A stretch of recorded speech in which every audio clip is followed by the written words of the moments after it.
One of the biggest events for retailers is happening this week. The National Retail Conference and Stores Asia Expo will be held from August 11 to 12 at the SMX Convention Center in Manila. Now, it aims to help retailers grow and cultivate new skills to survive and thrive in the ever-dynamic retail landscape. And to tell us more about this, joining us now is Rosemarie Bosch-Ong. She's the president of the Philippine Retailers Association and the SEVP COO of Wilcon Depot. Good morning, Rosemarie. Thank you for joining us. Good morning, Paolo. Yeah, thank you for having me. It's a pleasure to have you, ma'am. Ms. Rosemarie, your upcoming event is a huge opportunity for retailers. What is the objective of this event? Well, this is really, yeah, you mentioned about giving opportunity to retailers.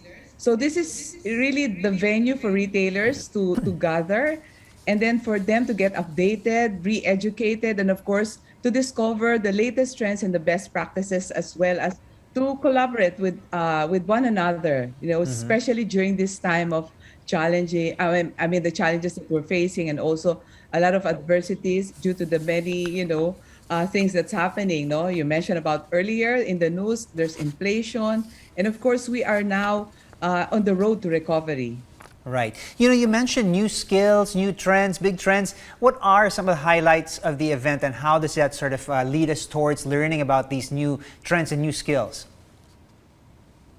Well, coming from the theme rational, ready, reset, and grow. Yeah, we're in. We are looking for innovative ways to step into the new chapter, and of course, reinvent ourselves. With new skills, new mindsets, and of course, to grow amidst the market conditions and the forces. No, so it's a 2-day learning session wherein we have 2 keynote speakers. No. First is on the first day, it will be Tom Oliver. He's a consultant of the top 500 companies. He will be delivering the keynote. And he was the one who founded Tom Oliver Group. No, as you well know, he's been consultant to many of the big companies or many influential businesses. No, around, like for example, he is also consultant of trusted global conglomerates. No, and we also have Edwin Hawson. No. So Edwin is the president of the Central Marketing Group of Thailand. It's the biggest retailer in Thailand. No?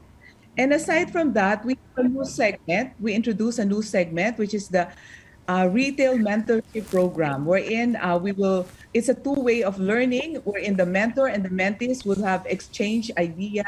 They will exchange ideas and, of course, share their experiences together. And aside from that, we have a twin event, which is the Store Asia Expo.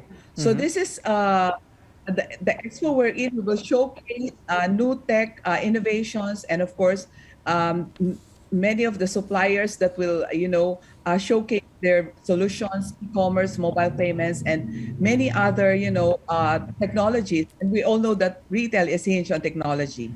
Right. On that subject, Rosemarie, what's the future of the retail industry? You talked about it. You talked about online. You talked about new modes of payment. What are we looking at in terms of the future landscape of retail?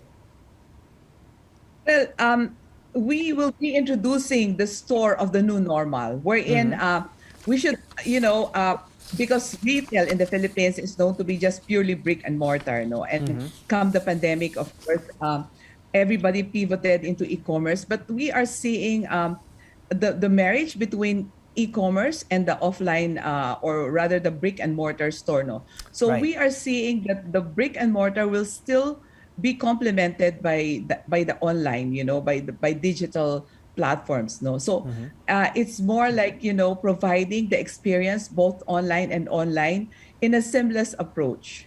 Right. Are there any particular areas where we see a lot of growth and a lot of spending? I know a lot of people are obviously spending a lot more time at home. There's a lot of interest in home improvement, in setting up your place to be a place of relaxation as well as work. Where do you see a lot of the spending being focused? Yeah, you mentioned about home improvement. No, yeah.